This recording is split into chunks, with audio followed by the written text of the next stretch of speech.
Bueno, buenas tardes. Hoy vamos a celebrar la última conferencia del ciclo de conferencias que se han programado para celebrar el 250 aniversario del nacimiento de Manuel Torsá aquí en Enguera. Y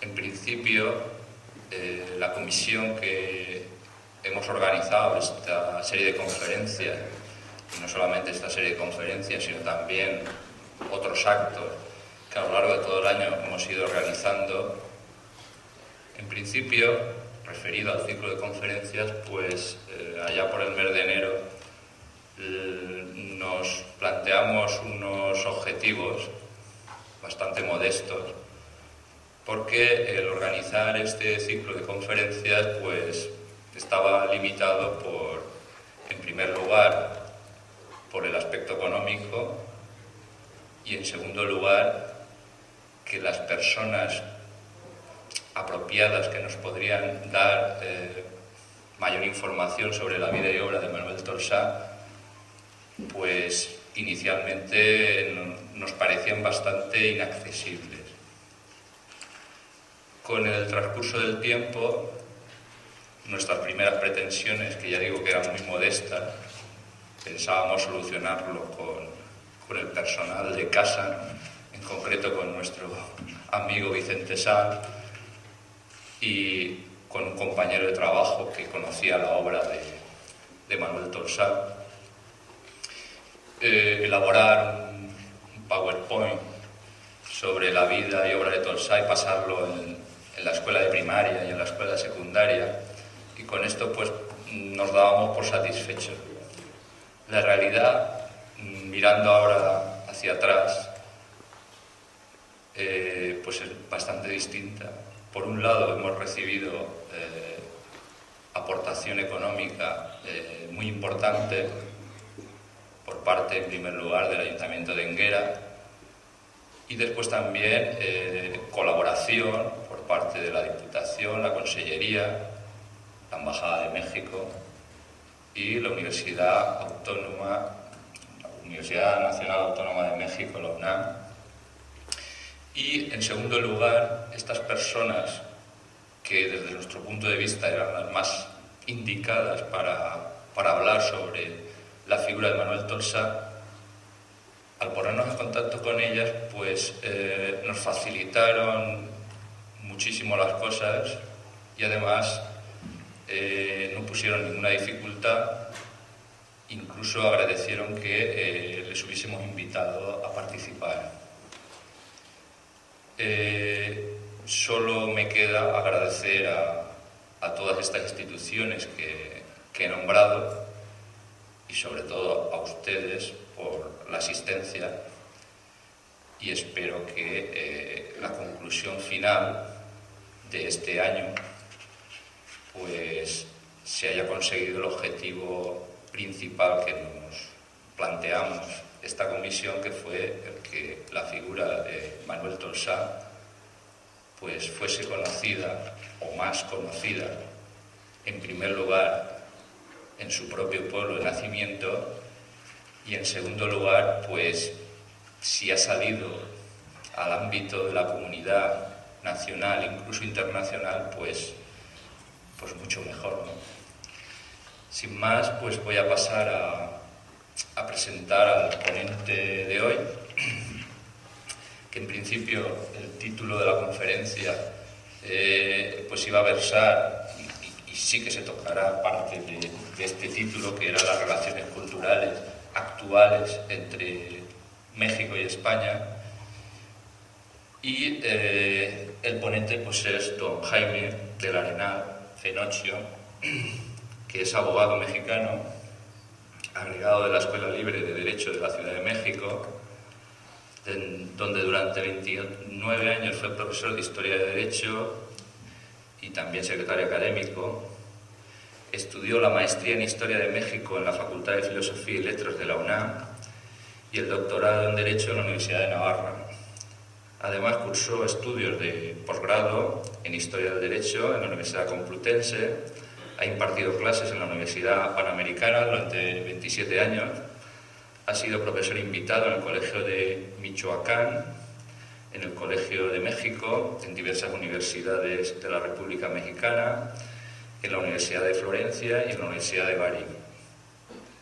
Miembro de la Academia Mexicana de Jurisprudencia y Legislación, vicepresidente del Instituto Internacional de Historia del Derecho Indiano, miembro corresponsal del Instituto de Historia del Derecho en Buenos Aires y de Argentina. Ha escrito diversos libros, entre los que destacan Un modo de ser libres, Independencia y Constitución en el México de 1816 a 1822, El pensamiento mexicano sobre la Constitución de 1917, Agustín de Iturbide, y Hombres e Historia de la Escuela Libre de Derecho, así como más de 2 centenares de artículos y colaboraciones en libros colectivos dedicados a la historia jurídica y de las instituciones. Ha realizado instancias de investigación en el Archivo General de Indias, en el Archivo de la Real Academia de Historia y en la Biblioteca Nacional de Madrid. Actualmente investiga sobre el proceso de la consumación de la independencia mexicana en 1821. Desde septiembre de 2007 es director del Instituto de México en España y consejero cultural de la Embajada Mexicana. Y sin más, pues, le cedo la palabra. Pues muchísimas gracias. En primer lugar, gracias al Ayuntamiento de Higuera por su invitación, a su alcalde, en particular don Santiago, a todos ustedes por estar aquí presentes. Mi agradecimiento es tanto en lo personal como en nombre del señor embajador de México, don Jorge Cermeño, y en general de la institución que represento, el Instituto de México. Como decimos en México, me han dejado apantallados. Es decir, yo no esperaba de ninguna manera que la experiencia que yo tuviera de contacto con esta maravillosa población fuera tan grato. Ya me lo había dicho mi amiga doña Elisa García Barragán, que estuvo con ustedes departiendo, como ya solo sabe hacer, en Historia del Arte, que es una especialista, sin duda las mejores especialistas mexicanas en Historia del Arte que tenemos, pero no suponía yo realmente el impacto que iba a causar el estar esta noche con ustedes. Yo vine después de una serie de intentos fallidos de buscar algún conferencista que pudiera con mayor autoridad hablar de las relaciones internacionales. Yo, como acaban de ver en mi currículum, soy un recién incorporado al mundo diplomático. Yo provengo, como doña Elisa, del mundo académico, particularmente del mundo académico jurídico, como historiador. Pero quizás por lo mismo estoy realmente muy satisfecho, muy contento de poder apreciar la obra que ustedes han hecho en esta población. Yo tuve como maestro en México a uno de los mejores historiadores que ha fallecido hace unos 3-4 años, don Luis González y González. Él me enseñó a valorar lo que en México, y creo que también en Francia, pero en México llamamos la microhistoria. La microhistoria que se refiere a la historia matria. El término no sé si sea de él, de don Luis González, pero es un término muy afortunado. En México hacemos mucha historia patria, tenemos mucho patriotismo, pero en ocasiones se nos olvida también el matriotismo, la historia de las matrias, la historia de los pequeños lugares, de las poblaciones, de las villas, de los municipios, de las regiones. Bueno, yo lo que acabo de tener, la experiencia que acabo de tener, y llegué aquí a las 6 de la tarde, 6:15 de la tarde, es un contacto inmediato con la cultura matria, con la historia matria, con lo que surge de abajo, de una nación, de un país, de una cultura, y cómo se conforma ese orden cultural, patriótico, nacional, en términos muy mexicanos, ¿verdad? Desde precisamente la comunión, la conjunción de muchas matrias.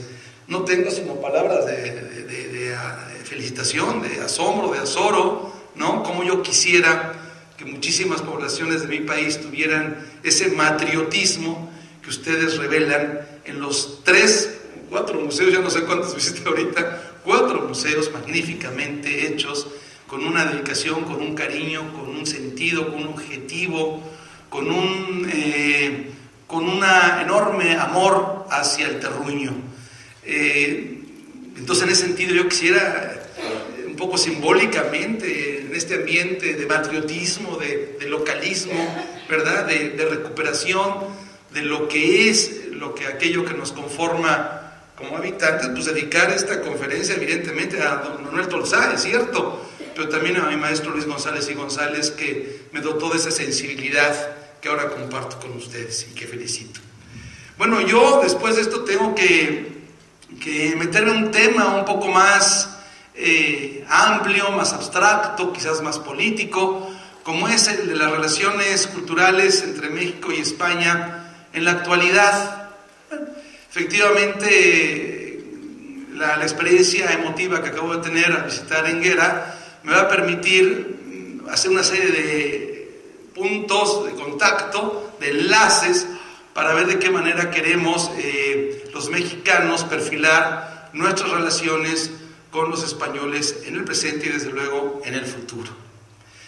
Bueno, lo primero yo tendría que decir es que las relaciones culturales entre México y España hoy por hoy viven un momento absolutamente óptimo, suficientemente halagador como para poder pensar que en el futuro inmediato van a seguir siendo así. Ya veremos que luego hay algún elemento que puede provocar cierto cuestionamiento, cierta crítica a esto, como es evidentemente el Bicentenario de las independencias mexicanas, que comienzan a celebrarse prácticamente en el año 2010 y que a lo largo de toda la segunda década del siglo que estamos viviendo, pues se van a festejar en los distintos países iberoamericanos. Esto sin duda puede provocar, y ya lo estamos viendo con algunas declaraciones que han estado en la prensa en estos días, puede provocar en ciertos países pues rispideces, malos entendidos, pero yo creo que los mexicanos no estamos en esa posición. Es cierto que los mexicanos tenemos muchas perspectivas, tenemos muchas maneras de entender la cultura, somos un país, como ustedes, multicultural, multidiverso, ¿no?, plural, libres, democráticos, y que como parte de esa libertad y de esa democracia, las distintas manifestaciones culturales que conforman un país, una nación o un estado, deben de ser respetadas y deben de tener los suficientes canales de expresión y de tolerancia por parte de todos. ¿Por qué? Porque todos en su conjunto forman un país. Es cierto que nosotros empatamos con los españoles en esa manera de entender las cosas.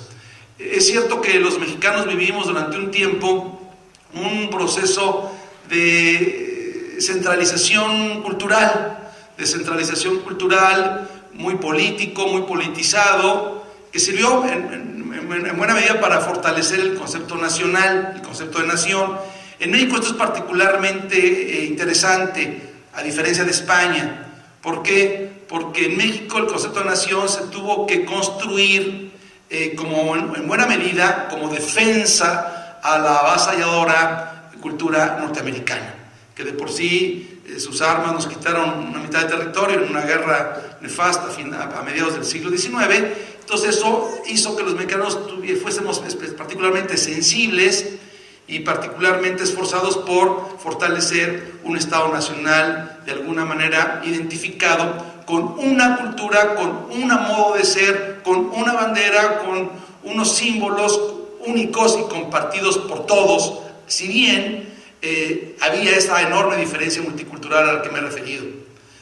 Bueno, lo que ha ocurrido en los últimos años en mi país es precisamente que ya democráticos, ya libres y sobre todo ya seguros de que nuestro Estado es un Estado que se ha fortalecido, que es una cultura muy identificada, muy fuerte, muy propositiva, muy exportadora de valores, de costumbres y de ideas valiosas. Bueno, ya nos estamos dando el paso, estamos dando la libertad de dar el paso siguiente. ¿Cuál es ese paso? Precisamente comenzar a recuperar las diversas culturas, que ese proceso de centralización cultural, por las causas que ya he explicado, se dio hace años. Ahora, bueno, empezar a construir y ver lo otro, al otro. Y en ese contexto estamos, y en ese contexto también se vincula estas reivindicaciones de la microhistoria, ¿no? tanto de poblaciones como de estados y como regiones, como lo diga al principio de mi plática. Bien, tenemos, ese es uno de los actores de la relación, un estado iberoamericano, poderoso, que en su momento fue la Nueva España, no hay que olvidarlo, fue la perla de la corona, digamos, la cereza del pastel del Imperio Español, sobre todo en el siglo XVIII, en este siglo que ve llegar a Tolsá con toda su magnífica propuesta artística, estética y cultural. Es la joya de la corona, es una economía boyante, y ese estado, ese país, esa Nueva España, pues es uno de los actores de la relación. El otro de la relación es el reino español, el reino de España, que también conforma actualmente un mundo constitucional, un estado de derecho, multicultural, democrático, libre, y por lo que he visto en los últimos viajes que he hecho a España, sobre todo a partir de que asumí la posición directiva que tengo actualmente, pues un país que ha superado enormemente muchas carencias que yo todavía llegué a tener cuando hice mis estudios de posgrado aquí en el año de 1979. El cambio de 79 al 2007 ha sido impresionante. Impresionante, entonces uno no puede sino reconocer que estamos pues ante un estado, ante un reino, ante una monarquía fuerte, económicamente muy sólido, y que ha repercutido en el bienestar de su población, y también en recursos económicos lo suficientemente canalizados en aspectos culturales como los que hemos sido testigos a lo largo de este año aquí en Enguera al celebrar este año de Tolsá. Bueno, entonces tenemos pues dos estados que están en procesos de recuperación de su multiculturalismo, de reivindicación de sus microhistorias, de sus microculturas, y que quieren decidirse a dialogar culturalmente en una ayuda de cooperación internacional que les permita avanzar pues, en una hermandad que pues, caracteriza a la relación entre México y España desde mucho tiempo. Es cierto que el siglo XIX se nos fue, es un siglo de relaciones prácticamente fallidas, es un siglo de desencuentros. Ya no hagamos referencia a encuentros diplomáticos, ¿no? Ni siquiera culturales. Es cierto que los mexicanos consumíamos muchos de los autores españoles, consumíamos muchos de los modelos de la prensa española. Es cierto que yo como jurista puedo dar testimonio que nuestra literatura jurídica del XIX en buena medida llegaba por vía de las prensas españolas, si bien los autores, muchos de ellos eran franceses, pero se podría decir que el siglo XIX prácticamente encontró a México y España desencontrados, ¿verdad?, desequilibrados, en una especie como de reacción a procesos de independencia que no fueron como hubieran sido pensados por algunos caudillos de la independencia, sino que resultaron en ocasiones en relaciones fallidas. Esto por fortuna se modifica sustancialmente a principios del siglo XX, con motivo precisamente del primer centenario de la independencia de los países iberoamericanos. Concretamente en México celebramos la independencia en 1910, como lo vamos a celebrar ahora en 2010, en el año 10. Bueno, con motivo de ese primer centenario ya comienza a gestarse una intensa labor de comunicación política, diplomática y cultural entre México y España. Yo recuerdo perfectamente, porque lo he estudiado con cierto detalle, la obra de un escritor, historiador, jurista alicantino, vecino de alguna manera de aquí, que fue don Rafael Altamira y Crevea. Es un hombre que impulsó muchísimo las relaciones culturales entre México y España. ¿Quién lo iba a decir? Él fue en 1910 como representante de la Universidad de Oviedo a establecer puentes de contacto entre España y México, y acabaría siendo uno de los exiliados más notables que tuvimos con motivo de la Guerra Civil. Él todavía llegó a dar clases en el Colegio de México y allá falleció don Rafael Altamira y Crevea. Bueno, pero ya para entonces ya era un hecho que el siglo XX iba a ser un siglo muy próspero, muy feliz para las relaciones culturales entre ambos países. Qué duda cabe del enorme impacto de la literatura española, de las editoriales españolas, ¿verdad?, de los escritores, poetas, historiadores españoles en mi país. Yo de niño consumía, sin duda, estos libros y estas editoriales españolas, porque todavía la industria editorial mexicana no había tenido la presencia que hoy tiene. Hoy hay fuertes editoriales mexicanas, como es la más conocida, el Fondo de Cultura Económica, que ahora ya también publica en España, que tiene una casa, una sucursal en España, no solamente una librería, sino tiene una capacidad de editar libros en España. Otras, como la Universidad Nacional Autónoma de México, Porrúa, es decir, un regreso de Carabelas en ese sentido, un retorno de Carabelas por la vía de las editoriales mexicanas. El siglo XX entonces nos ve a los mexicanos españoles, y no obstante el episodio siempre dramático que representó la guerra civil y la llegada del exilio de los españoles a México, un exilio muy feliz que motivó y que incentivó a instituciones mexicanas, o que generó instituciones de alto prestigio, como fue la Casa de España en México, y la institución que yo también he tenido el honor de dar clases, como fue el Colegio de México, sin duda una de las instituciones de mayor prestigio, de mayor exigencia académica en México. Bueno, esta obra del Colegio de México es obra de los españoles, finalmente, es su origen, es obra de los españoles, evidentemente es una obra que después han recogido los mexicanos, que hoy el gobierno mexicano conduce, dirige, pero nadie niega el origen hispano de esa institución. No puedo sino hablar, pues, de que la segunda mitad del siglo XX es una mitad muy próspera en cuanto a las relaciones culturales, ¿verdad?, que se consolidan evidentemente con el reconocimiento diplomático de ambos países en 1976. Hasta 1976 no hubo relaciones diplomáticas entre México y el Reino de España. A partir de 1976 es evidente entonces que viene toda ya esta instrumentalización, esta institucionalización de las relaciones diplomáticas, y también ahí, en ese contexto, pues ya comienzan a darse los primeros convenios, ¿verdad?, de cooperación. El primer convenio todavía vigente es el Convenio de Cooperación Cultural y Educativa de 1977, o sea, recién establecidas las relaciones diplomáticas, México y España firman un primer convenio de cooperación cultural y educativo. Y este convenio cultural ha dado paso a nuevas disposiciones en esta materia, como son el Tratado General de Cooperación y Amistad de 1990, que fortalece, que empuja las relaciones culturales entre ambos países. Finalmente, las relaciones entre México y España en la materia cultural dan paso, me refiero finalmente a la cuestión meramente institucional, a las reuniones binacionales que se celebran entre los dos países, pues ya desde hace algunos años. Yo acabo de estar precisamente en octubre de este año, el mes pasado, en la 8ª reunión binacional México-España, que reúne a los ministros, a los secretarios de Estado, en México les llaman secretarios de Estado, lo que ustedes llaman ministros, ¿verdad?, en cúpulas, en reuniones cupulares, precisamente para diseñar, primero para ver el estado de las relaciones, el estado de la cuestión, y después ya ver las propuestas que haya que realizar para el año siguiente.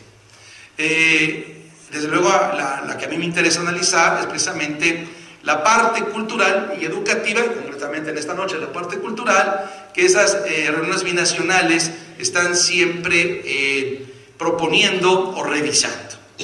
Bueno, a partir de la reunión binacional, la 7ª, que se celebró en la Ciudad de México en 2005, y la 8ª, que se acaba de celebrar en Madrid, repito, en octubre pasado, puedo decirles que no puede haber mejor estado en las relaciones entre ambos países. Hay una absoluta y total colaboración, motivada esta o surgida esta por el hecho de que hay un profundo interés de ambos países por seguir colaborando y conociéndose, ¿verdad?, al mayor detalle posible. Yo diría que que los tres criterios que marcan este esfuerzo que se propone en estas reuniones binacionales es concebido como un área prioritaria entre ambos países. Tengo que decirles aquí entre paréntesis que, por ejemplo, el instituto que yo dirijo en Madrid es el Instituto de México más importante de los que tiene México establecidos en otros países. Los tiene en Francia, los tiene en Estados Unidos. En Estados Unidos tiene varios institutos de México, la población mexicana es muy fuerte allá. Pero en cuanto a recursos económicos, en cuanto a personal, en cuanto a organización, el más importante, el más complejo, el mayor dotado es el Instituto de México, que tiene su sede en Madrid, en la embajada. Bueno, esto que nos habla de que efectivamente, quizás en materia política y en materia comercial, el interés prioritario de México es ciertamente con los Estados Unidos. No se puede cuestionar esto porque pues, es la frontera y el país, la economía más poderosa del mundo actualmente. Pero en materia cultural y en materia educativa, el interés más importante estratégicamente hablando es España. Esto ya implica una consideración que no se puede minimizar. México es para México la relación cultural más importante. ¿Cómo se manifiesta esta jerarquía, esta prioridad, esta necesidad de subrayar las relaciones culturales con España? Bueno, pues en muchísimas manifestaciones. Simplemente para dejar el tema educativo a un lado, lo digo, con el establecimiento de muchos convenios interuniversitarios, ¿verdad? Por ejemplo, o con otras instituciones no solamente universitarias, pero sí vinculadas al ámbito educativo. Ahí hay una enorme promoción de becas por parte del gobierno español a México. Yo fui en el año 79-80 uno de los beneficiados de las becas que entonces otorgaba el Instituto de Cooperación, el famoso ICE, Instituto de Cooperación Iberoamericano, que ahora es la Agencia Española de Cooperación, y ¿cómo se llama? Agencia Española de Cooperación Internacional. Bueno, sí, España sigue siendo un gran dispensador de becas para el mundo hispanoamericano y para el mundo mexicano concretamente. Pero también México concede un buen número de becas a los estudiantes españoles que quieran interesarse por llevar a cabo estudios, sobre todo de posgrado, en las instituciones mexicanas.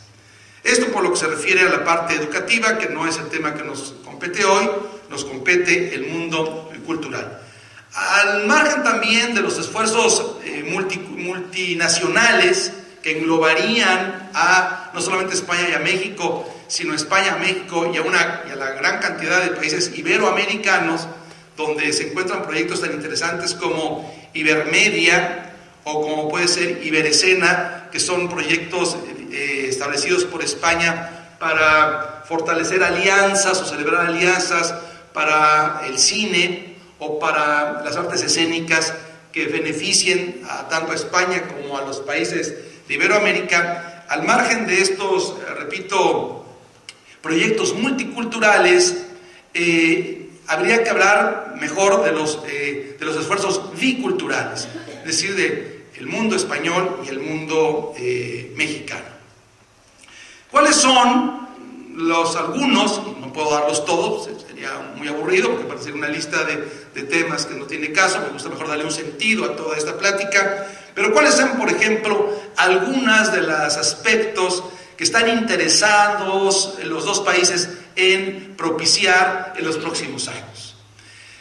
Bueno, uno que es realmente muy de nuestra época y que lo va a seguir siendo es todo el medio de la comunicación audiovisual, televisiva y también el cinematógrafo, las películas. La película está teniendo, el cine está teniendo un impacto cultural enorme en las políticas culturales de ambos países. El cine como instrumento de culturización, el cine como instrumento para conocer al otro, para conocer y respetar al otro. Pero solamente el cine donde se da un mayor aspecto de libertad creativa. Hay un tema que preocupa a ambos países por cuestiones distintas, el tema de la televisión. El tema de la televisión, España no tiene un claro proyecto educativo, cultural en la televisión. México sí lo tiene dos canales, el canal 22 y el canal 11, que son canales eminentemente culturales, pero también tenemos una televisión que ha sido prácticamente pues dirigida, no diría yo que controlada, pero sí dirigida por dos grandes consorcios privados, no oficiales, a diferencia de España, sino privados. Y estos dos consorcios pues tampoco procuran mucho por la cultura. Pero bueno, tenemos esta ventaja que tenemos dos canales, uno el Instituto Politécnico Nacional y otro el gobierno mexicano, que propician una televisión de tipo cultural. Bueno, aquí empezamos a ver qué pide un país al otro, ¿no? España le está pidiendo a México que le asesore en la construcción de una televisión cultural. En cambio, México le pide a España que lo oriente también en cuanto a su enorme capacidad cinematográfica tiene. Es decir, ahí hay este tipo de diálogos donde cada quien ve al otro y trata de buscar qué le puede servir y qué le puede ayudar al otro. Pero repito, el tema de audiovisuales, de cine, tanto el cine experimental como el cine comercial, como el cine de largometraje, como los cortometrajes, que ahora están muy de moda y donde se están haciendo grandes realizaciones, es un tema muy, muy interesante que preocupa a los países. Todo en el marco de, repito, libertad cultural, diversidad cultural y un trabajo conjunto que promueva ciertamente la construcción de una área de la cultura iberoamericana. Esto también, si bien es parte de una política multicultural, yo creo que México y España tienen ambos el liderazgo en esto. Si se va a hablar en los próximos años de una área de cultura iberoamericana que englobe a Argentina, Chile, Ecuador, a Perú, a Bolivia, etcétera, se deberá en buena medida los esfuerzos que en ese sentido se están haciendo desde España y desde México.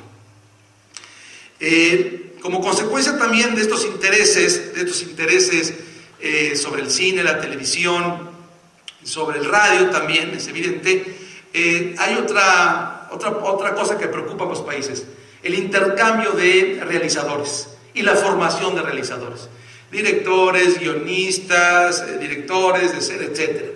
Toda esta parte educativa que asegura que la política cultural en materia de cine, de radio y televisión pueda continuarse y no nada más estancarse en un momento político determinado. La tónica que en la última reunión tuvimos, los que participamos en ella, es obvio, dirigida al Bicentenario. Yo diría que ahora ustedes los españoles se van a acostumbrar que de aquí, desde ahorita hasta el 2010, 2013, 2014, escuchar bicentenarios por todas partes, ¿verdad? México celebra su bicentenario en el 2010 y luego lo volverá a celebrar en el 2021. ¿Por qué? Porque en 2010 inició la gesta por la independencia, pero no terminó sino hasta 11 años después.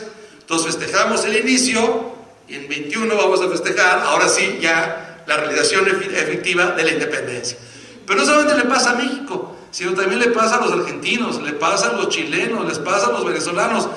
Tenemos dos fechas, siempre, cuando iniciamos y cuando terminamos, ¿no? Esto va a ser interesante porque a los historiadores y a los que trabajamos la promoción cultural, pues nos va a dar tarea que hacer. Nos va a permitir reflexionar, nos va a permitir desarrollar proyectos, desarrollar propuestas de las cuales pensamos y estamos totalmente seguros que tenemos que contar con el apoyo de las instituciones de cultura españolas. Yo voy a dejar al final de esta conferencia, ya en unos minutos, cuál es la propuesta concreta que los mexicanos estamos proponiendo para realizar culturalmente en los años que vienen. Antes de dar noticias de este proyecto, de este programa concreto que queremos realizar, sí me interesaría señalar que nuestros intereses culturales se refieren a todas las áreas prácticamente de la cultura, evidentemente, pero en lo particular en los siguientes temas: arqueología y antropología.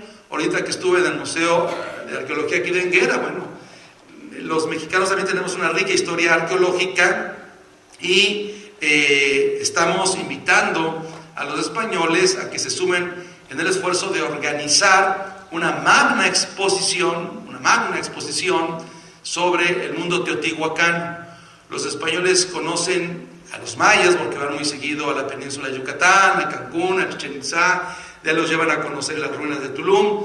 La cultura maya es muy conocida, también conocen el mundo azteca porque es el mundo que enfrentó a Hernán Cortés en la conquista de aquellas regiones, pero poco conocen de la cultura teotihuacana, que tiene una diferencia prácticamente de 800 años con respecto a los aztecas. Es una cultura maravillosa del periodo clásico que quiere ser propuesta para, como la gran exposición arqueológica que México quiere dimensionar con motivo del bicentenario a los países europeos, y desde luego llegará en su momento a Madrid.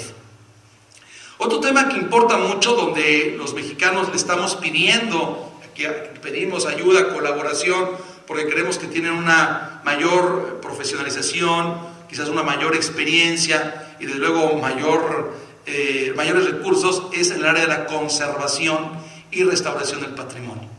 Bueno, basta decir lo que yo he visto al pasear por Madrid en los últimos años, o en las ciudades españolas como Sevilla, como Córdoba. Bueno, han hecho un esfuerzo enorme de recuperación de sus cascos urbanos antiguos, de sus iglesias, de sus catedrales, de sus cabildos, de sus museos, bueno, y no se diga de sus obras ya artísticas como pintura, escultura, provenientes de su rica historia.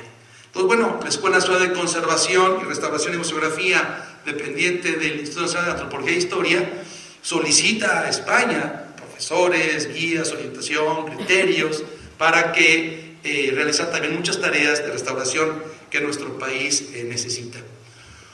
Otro aspecto que México invita, digamos, al mundo español, ustedes han oído hablar de la Ruta Maya, una ruta maya muy interesante que lleva a muchos de los niños españoles, de los jóvenes españoles, a concursar y a tener toda una experiencia muy directa con el mundo iberoamericano.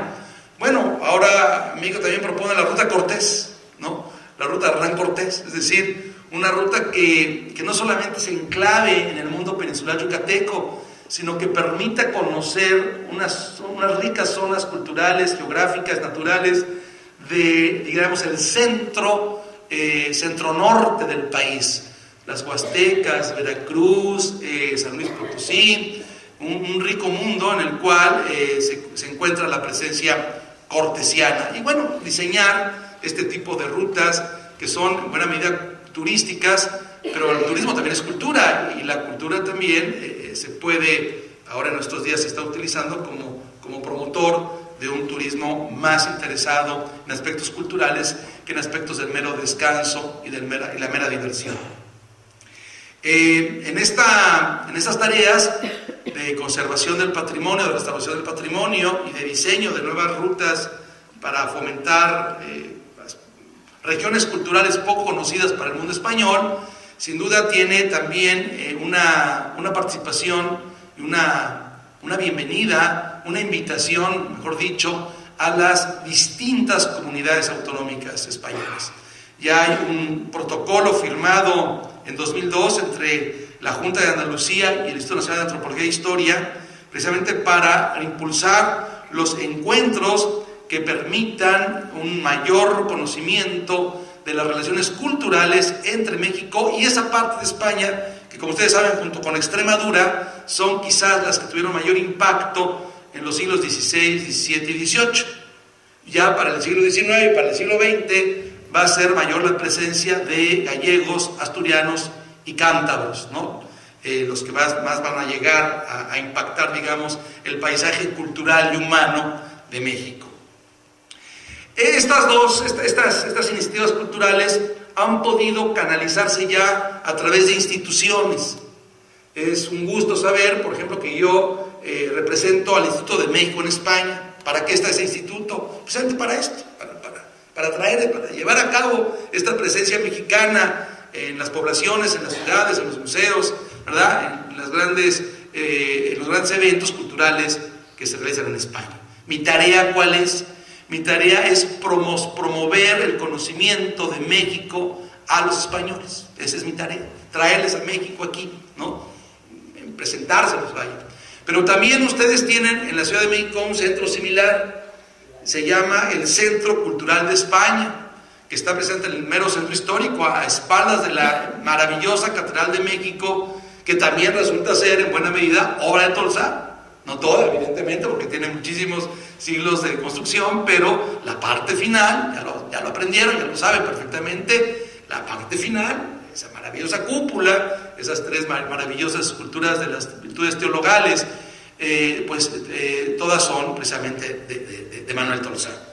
Bueno, atrás de la catedral se encuentra el Centro Cultural de España, que lo que se propone es precisamente también su papel, más bien en este caso, llevar España a México, ¿verdad? Llevar España a México, promocionar la cultura española, los autores españoles, los artistas, los escultores, el cine, la pintura española en la Ciudad de México, y ha tenido un papel que yo también quiero tener aquí en España en mi gestión, que durará unos 3-4 años, y que esta noche queda muy claro. Así como el Centro Cultural de España quiere descentralizarse de la Ciudad de México e impactar a las otras 31 entidades federativas que componen la República Mexicana, bueno, el Instituto de México en España también quiere no quedarse en Madrid, sino salir, ¿no? Salir y llevar una presencia mexicana a distintas comunidades. Otro aspecto que importa mucho y que está vinculado a lo que me acaban de presentar los ilustres y queridos compañeros que me han hecho la recepción, la calidad de recepción que me han dado las autoridades municipales de Higuera. Ayer me hablamos de municipios, aquí hablan de ayuntamientos, es perfecto, es lo mismo. Es el intercambio de cuestiones de museografía. Hay riquísimos museos españoles, pero también hay riquísimos museos en México. Es cierto que se conocen más los museos arqueológicos, ¿no? Pero también hay museos de arte moderno, de arte contemporáneo, no se diga de arte virreinal, que nos hablan de cuán distinto pudo haber impactado el arte barroco. Y digo del arte barroco porque fue el dominante en la Nueva España, pero cómo pudo haber impactado el arte barroco al mundo mexicano.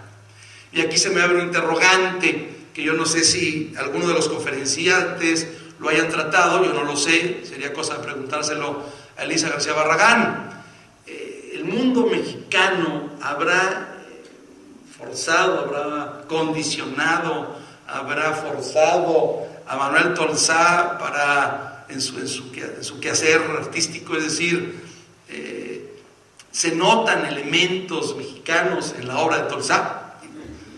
Es obvio que su obra está allá, pero en cuanto al contenido, en cuanto a la estética, en cuanto a la temática, sería interesante preguntar. Yo sé simplemente que Manuel Tolsá lo que comentaba hace un momento con José Simón, es el segundo ícono de la Ciudad de México. El primer ícono de la ciudad es el Ángel de la Independencia, lo saben muy bien, pero el segundo monumento que define a la Ciudad de México como ciudad es el famoso caballito de Tolsá.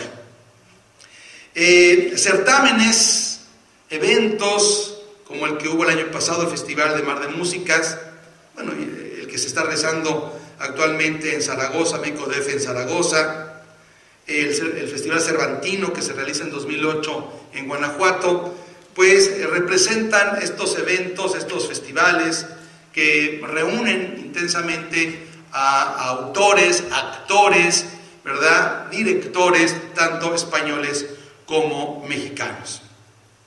En el aspecto de danza, en el aspecto de teatro y de música, no son menos intensos las relaciones que se están dando en este mismo momento.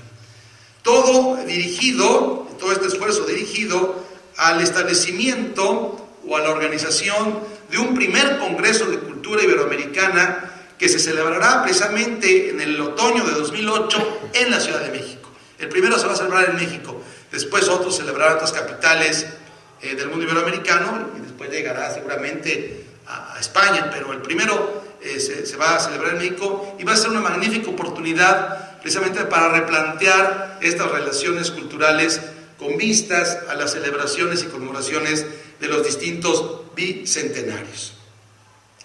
Otro tema que en nuestros días yo diría que sería el último de los temas por tratar en términos generales para luego pasar a lo particular es el tema de archivos. Bueno, ¿qué decir de los archivos históricos españoles?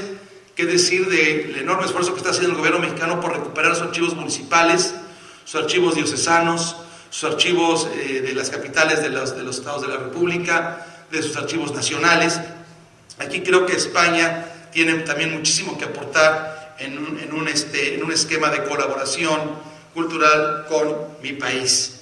Y sobre todo, ahora repito, que todo lo está condicionando precisamente el bicentenario.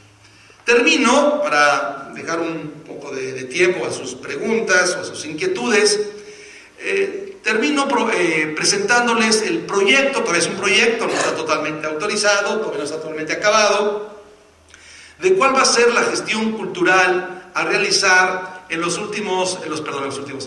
siguientes 3 años,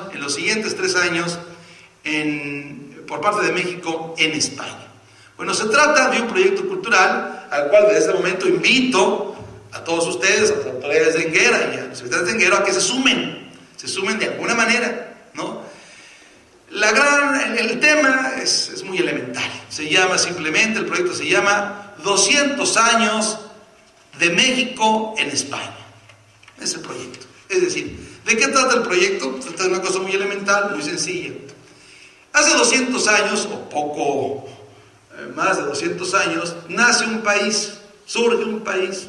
La antigua Nueva España se llama, a partir de hace 200 años más o menos, se llama República Mexicana, Estados Unidos Mexicanos. Es un nuevo país, una nueva soberanía, una nueva entidad política, que viene del Imperio Español, evidentemente. Pero esa entidad que nació hace 200 años, como nación soberana, libre, con su cultura propia, con sus culturas propias, porque es multicultural, ¿ha impactado o no al mundo peninsular? ¿Y de qué manera?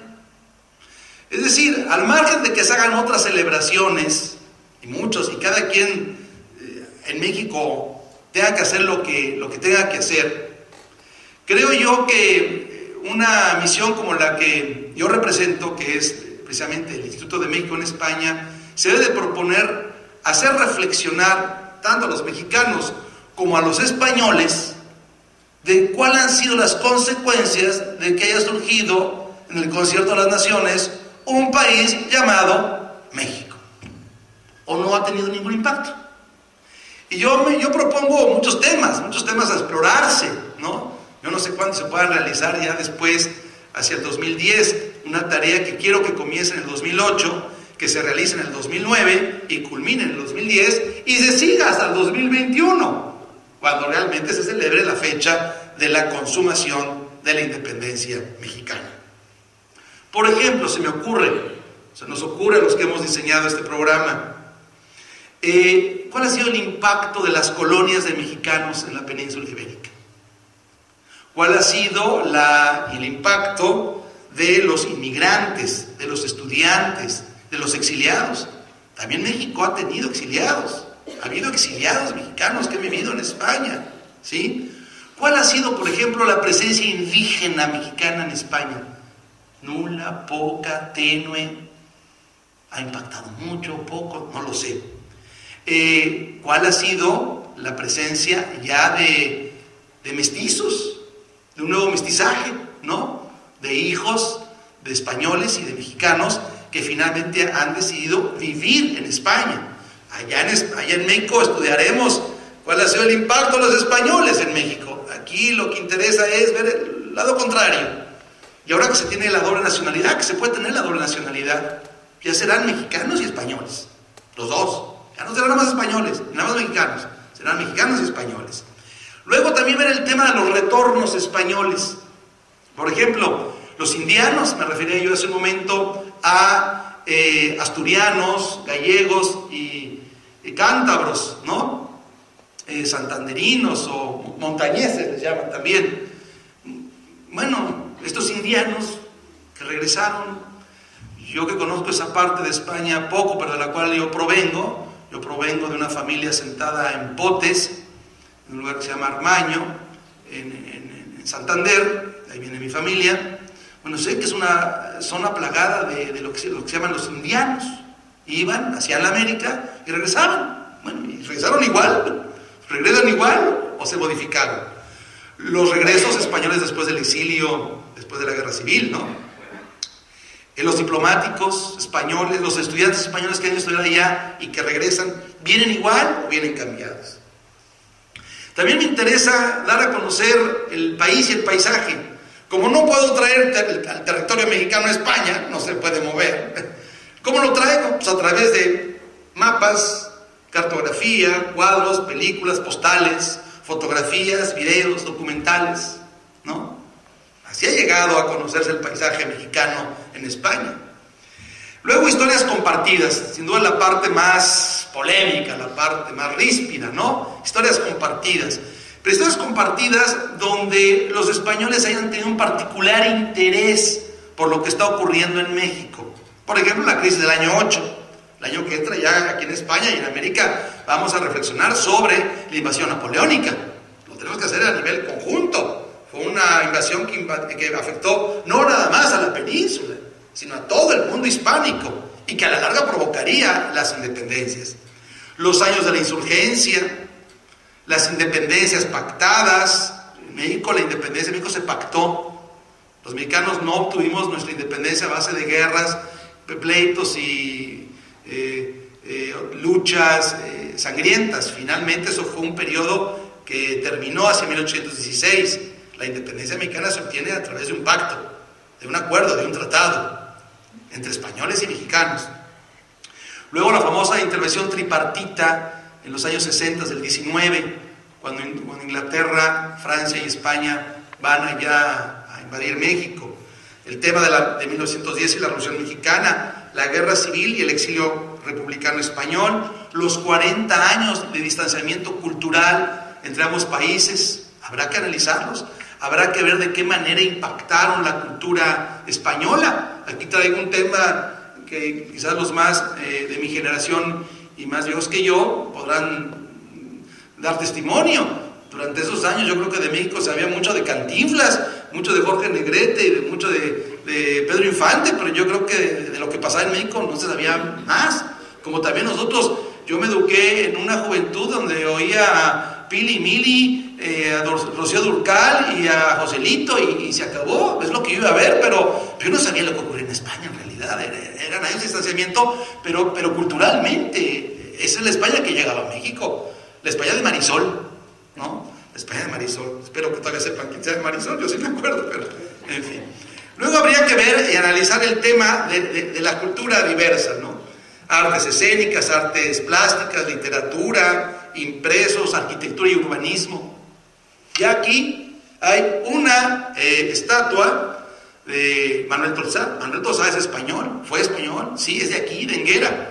Pero esa estatua se justifica y se explica y tiene su razón de ser por lo que ese español hizo allá.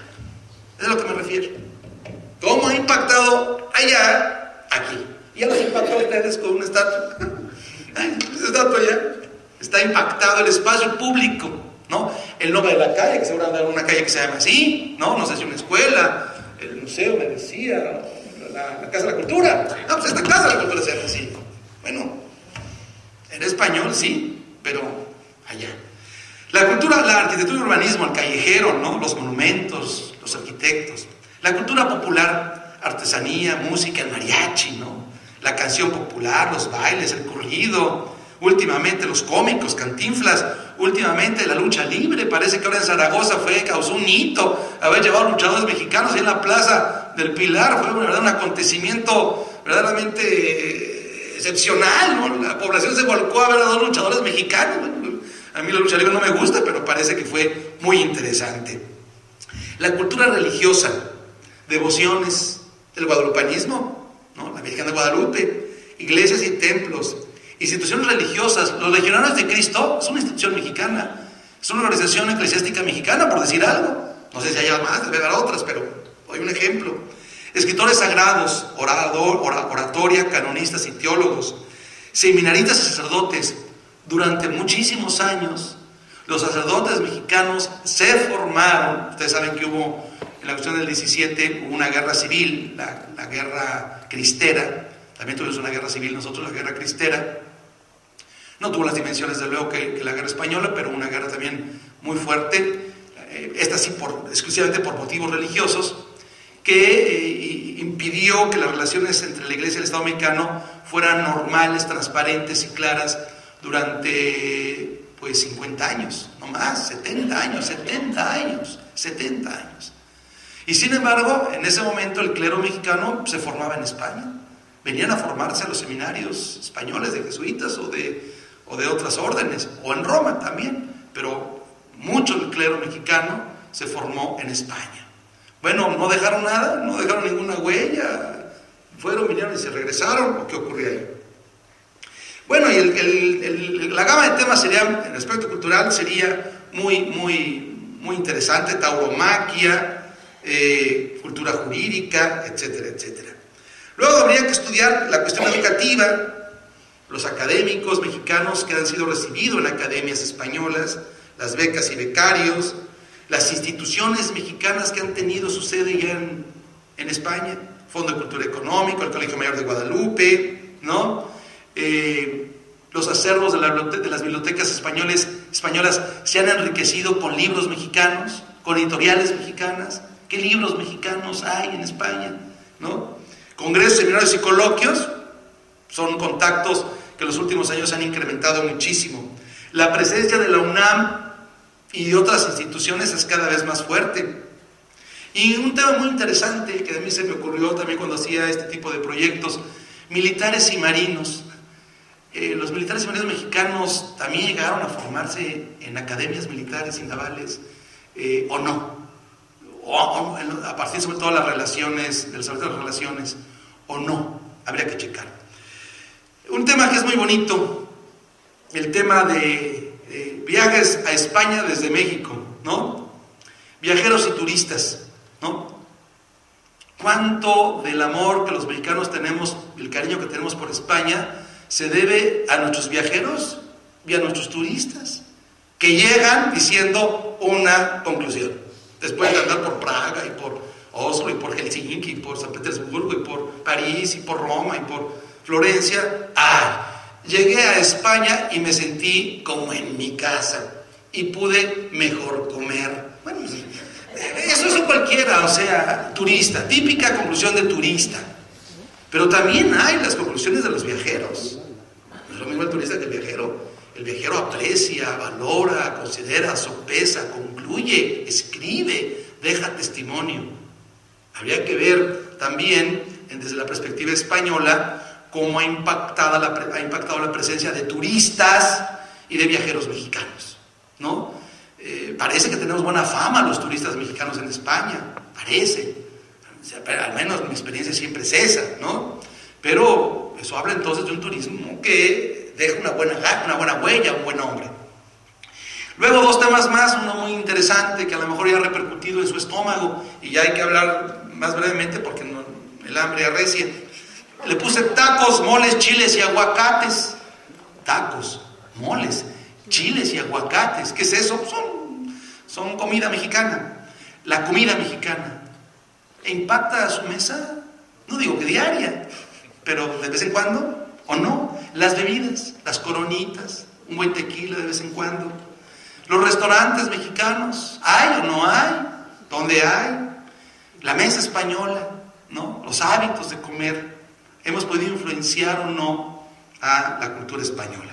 Y por último, y ya con eso termino, y agradeciéndoles desde luego su atención y su presencia, el retorno de las carabelas, ¿no? Ya fueron ustedes allá, se hizo la conquista, han ido los inmigrantes, los indianos, los republicanos exiliados, etcétera. Bueno, pues va a Iberia, desde luego, y hace vuelos a la semana muchos.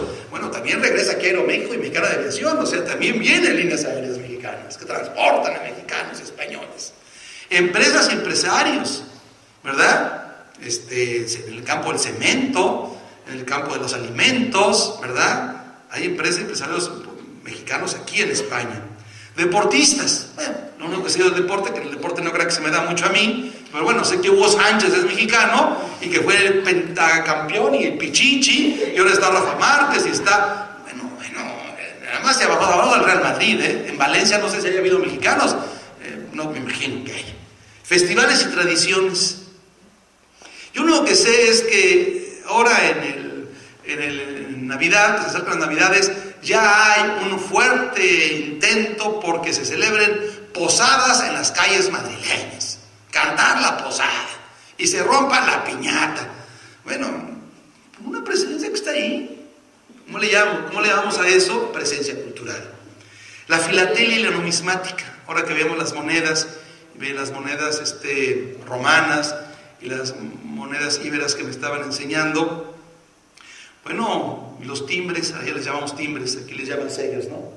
Los timbres, los sellos de la filatelia española han recogido o no han recogido aspectos provenientes de la cultura mexicana. Y también sus monedas. Y desde luego, pues lo más conocido, ¿no? Lo más inmediato, a lo que me refería al principio. Y quizás por eso al interés dado por ambos gobiernos. Cine y televisión.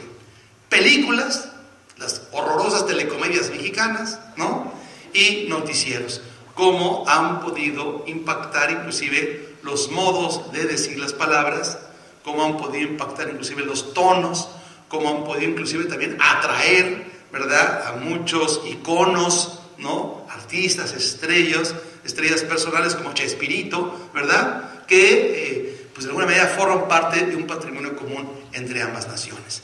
Como ven, los aspectos a desarrollar de aquí al 2010 son amplios, son interesantes, son fértiles y no aseguran sino una enorme vitalidad en estas relaciones que ojalá y siempre se mantengan en este plano y siempre se incrementen en dos países que lo que han buscado, cuando menos desde 1910, no me queda ninguna duda, antes sí tengo dudas, pero desde 1910 no buscan otra cosa sino ser ya no la madre patria ni la hija patria, sino ser verdaderos estados hermanos.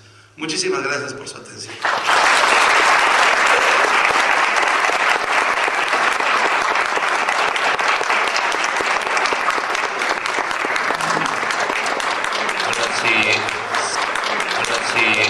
Si alguien quiere plantear alguna pregunta, Jaime me ha comentado que la atenderá amablemente. Allí había una. No, Jaime, sí que hubo un futbolista de Valencia, muchos flores, en los años 80. A finales de los años 80. ¿Muchos qué? Muchos flores. Muchos flores. Donde esa televisión, sí, donde fui así finito, donde el Chavo del Ocho, con mis hijos y me las he encantado. Y era una curiosidad. ¿Qué esfuerzos o qué colaboración tiene México con la parte de su país, del norte, que perdió en la guerra a mediados del siglo XIX con Estados Unidos? O sea, la recuperación del patrimonio, de los archivos de pueblos, de parroquias, de la zona de Texas, de Nuevo México, California. O sea, ¿qué colaboración puede haber para que no se pierda o cómo se recupera o el convenio que pueda haber con Estados Unidos? Bien, bueno, es un tema, una pregunta interesantísima y que a mí en lo particular me interesa mucho porque la he reflexionado desde hace años. Yo quiero decirles una perspectiva que yo tengo como historiador. Allá en México los historiadores del derecho tenemos que aprendernos desde la conquista española en España. A diferencia de los que estudian historia, primero estudian, digamos, el mundo prehispánico, luego la conquista, el virreinato y algo que sigue, ¿no? En cambio, los historiadores del derecho tenemos que aprender primero la conquista romana de Iberia, de la península ibérica, ¿no? Después los visigodos, después la conquista musulmana, después la formación de los distintos reinos, luego particularmente el reino castellano. ¿Por qué lo digo?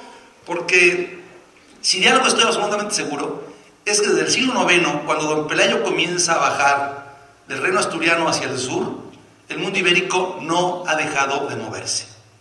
No ha dejado de moverse. Yo diría que es el único mundo cultural que se está moviendo. Los chinos pueden moverse, cuidado, pero bueno, ahorita todavía no. El único que se sigue moviendo es el mundo ibérico. El mundo ibérico, en este caso ibérico, hispánico, americano. Ustedes de España quizás no lo perciban así, pero desde América lo perciben muy bien. En el 19, por ejemplo, se llenó toda la parte de la Patagonia. Se pobló la Patagonia en Argentina. Y se pobló la parte intermedia entre el sur y el norte chileno. Y en el siglo XIX, los inmensos territorios del norte de México, que eran prácticamente despoblados, algunas tribus indígenas había, y con muy poca población hispánica, por lo tanto muy pocas parroquias, prácticamente parroquias, no, eran misiones o presidios. Misiones o presidios, los archivos quedan pocos, pero era muy precaria la población que existía ahí. Bueno, ¿qué ha ocurrido en un siglo? O siglo y medio, para ser más justos. Simplemente esos territorios se han llenado de hispanoparlantes. Si en 1847, 48 para ser más exactos, cuando firmamos el Tratado de Guadalupe Hidalgo con los norteamericanos, cediendo esos territorios, había, ¿qué les gusta? 10,000 personas en 2 millones de kilómetros cuadrados que hablaban español. 10,000, no estoy exagerando, 10,000 personas en 2 millones de kilómetros cuadrados, no me estoy equivocando, que hablaban español. Hoy ahí hablan más de 8 millones, 10 millones de hispanoparlantes de origen mexicano, más aparte ecuatoriano, guatemalteco, hondureño. Entonces el problema realmente ya no es un problema tanto de recuperación de un pasado que sí existe, hay estudios de los pocos población mexicana que se quedó ahí en Texas o Nuevo México o en California. Sí hay archivos, hay alguna documentación, pero lo que realmente ha habido es una construcción de una historia nueva, una nueva historia que tiene ahora ya una nueva presencia cultural. Ahora, en esta presencia cultural, al menos en lo que es el Texas, California y Chicago, en Michigan, no hablo ni de Miami, no hablo de Nueva York, no hablo de otras ciudades o de otros estados norteamericanos, sino Texas, California y Michigan, sin duda la presencia dominante es la mexicana. Y el impacto es, demoledor. Han podido transformar costumbres, hábitos, dieta, gastronomía, paisaje. Y bueno, es cierto que también han tenido que asimilarse también a una cultura norteamericana. Pero ahí, por ejemplo, se produce un renacimiento de iconos muy mexicanos. El más importante de todos ellos, sin duda, la Virgen de Guadalupe, ¿no? Sin duda, pero ese es uno entre tantos. Entonces, todo esto ha provocado que la política cultural de México ahí tenga también una particular relevancia. Por eso, en el marco de la binacional que se celebró hace un mes aquí en Madrid, a la que me he referido hace un momento, se dio mucho énfasis a la relación entre México y el Instituto Cervantes. El Instituto Cervantes quiere promover la enseñanza del español en el mundo, la cultura hispánica en el mundo. Bueno, México tiene en esos estados que le he mencionado, tiene una variedad de escuelas y de proyectos educativos para mantener el español, para que no se pierda el español. Claro, el Instituto Cervantes lo que se propone es el español como segunda lengua. Bueno, pero los mexicanos nos proponemos de que nunca deje de ser la primera lengua, ¿no? Ahí se pueden sumar esfuerzos muy interesantes. Es lo que yo le podría contar. Es un tema fascinante, pero no es un tema que tenga que ver con el pasado. Es un tema de una enorme vivencia. Ya hay colonias mexicanas en Alaska. Ya llegamos a Alaska. Yo me acuerdo cuando estuvo en el siglo XVIII, el peligro ruso, ¿no? El Imperio Español se preocupaba, pero los rusos venían por la colonia de Nootka, ¿no? Y los ingleses bajaban. No, ahorita ¿cuál rusos? Ahorita los que están subiendo. Ya no es bajar, es subir. Está subiendo el idioma español enormemente a una latitud que va más allá de las fronteras tradicionales entre México y Estados Unidos.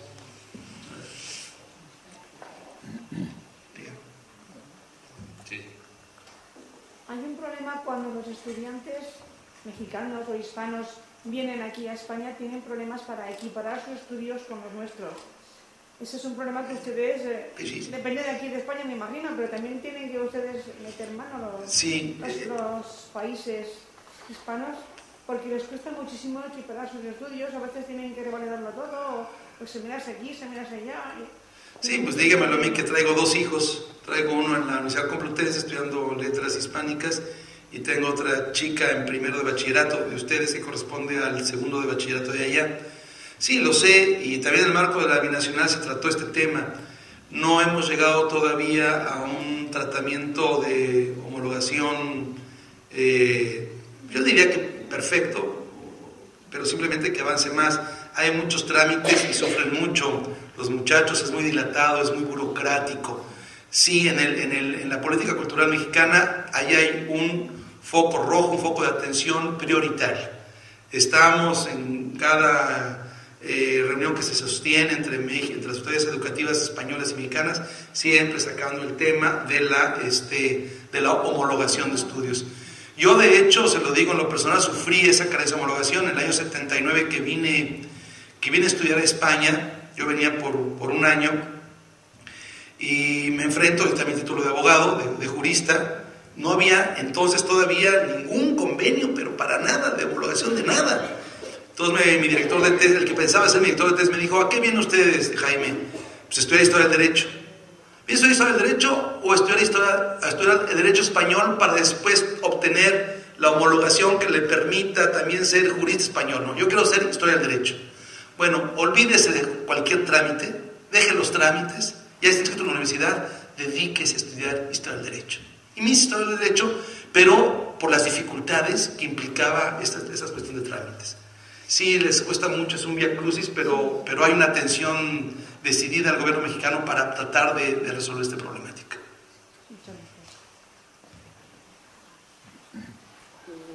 Usted ha comentado que tiene una serie de firmas o de convenios con una serie de comunidades autónomas. En ese sentido, ¿hay previsto o tiene alguna gestión realizada a nivel del gobierno valenciano que propiciase que efectivamente no solamente Manuel Dolsa, sino también otros valencianos con una presencia importante en la cultura mexicana, sobre todo todo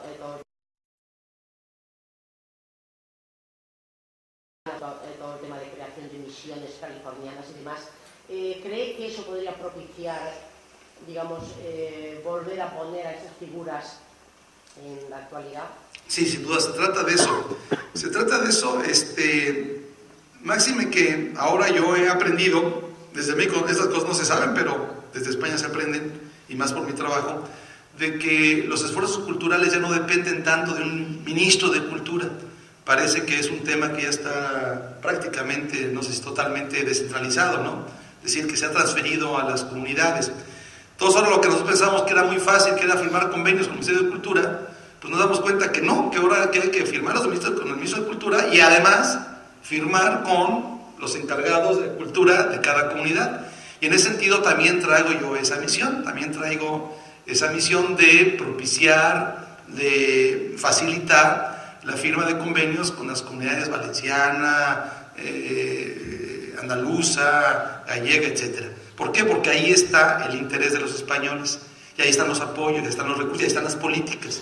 Entonces, en el marco de estos convenios que se puedan realizar, no sé cuál pueda ser el inmediato, digamos, pero por fuerza tendrá entonces que canalizarse ese convenio, proyectarse ese convenio a lo que le interese a la comunidad. Y en este caso tendrá que proponer pues, los temas de interés, en este caso los valencianos. Es evidente. Matías. Me ha encantado la referencia que ha hecho usted a lo matriótico. Me parece que es muy acertado y que normalmente no se habla de este aspecto a los niveles de televisión, a los grandes niveles de congresos, sino más bien de lo patriótico. Y digo esto porque creo que aquí en Helguera estamos haciendo un esfuerzo, y la prueba es este mismo año que hemos dedicado a Manuel Tolsá, para que lo que está en la matriz del pueblo salga a la superficie y sea conocido por el mismo pueblo, o sea, por las gentes del pueblo, y sea conocido también por los pueblos de alrededor, en la Comunidad Valenciana, a ser posible en España y en México. Yo creo que sería agradable. Yo tengo un recuerdo de una vez que estuve en Roma y me encontré en una visita turística de monumentos, me encontré con unos paisanos suyos y al decirme que eran de México, yo le dije, hombre, conocerán El Caballito, que era lo poco que yo sabía entonces de Manuel Tolsá. ¿Cómo no lo vamos a conocer? Es que el autor nació en mi pueblo, pero no les supe decir que ese pueblo se llama Enguera. Creo que nos agradaría mucho como final, y voy a hacer una sugerencia, a lo mejor infantil, pero la voy a hacer, que en algún sitio de México, posiblemente lo mejor posible, cerca de alguno de los monumentos hechos por Manuel Tolsá, aparezca la palabra Enguera, Manuel Tolsá de Enguera, o Enguera, donde nació Manuel Tolsá. En compensación, sugiero también que en Enguera, la primera calle para que se vaya a poner el nombre sea calle de México, con lo cual haríamos un intercambio matriótico muy interesante. Muy interesante. Pues es una iniciativa que hago mía en este momento y en la medida de mis posibilidades voy a gestionarla. Le agradezco mucho, desde luego. Muchas gracias. ¿Alguna pregunta? Este señor ha terminado. Quiero hacerle constar que está la Enguera de Manuel Tolsá en México, publicada por un navarresino ilustre, condecorado en México por varios organismos, presidente del Tribunal Administrativo de la Organización de Estados Americanos, Juan Bautista Climent Beltrán. Si usted ha dicho que es abogado, quizás ha sido alumno suyo. Doctor en Derecho por la Universidad Autónoma de México. Un entusiasta de Enguera. Y tengo, que lo puedo entregar. Muchas gracias. Y el homenaje que se le hizo en México a Manuel Tolsá fue él el impulsor, mi hermano. Muchas gracias, muchas gracias. Está la Enguera de Muchísimas Manuel gracias. Tolsá.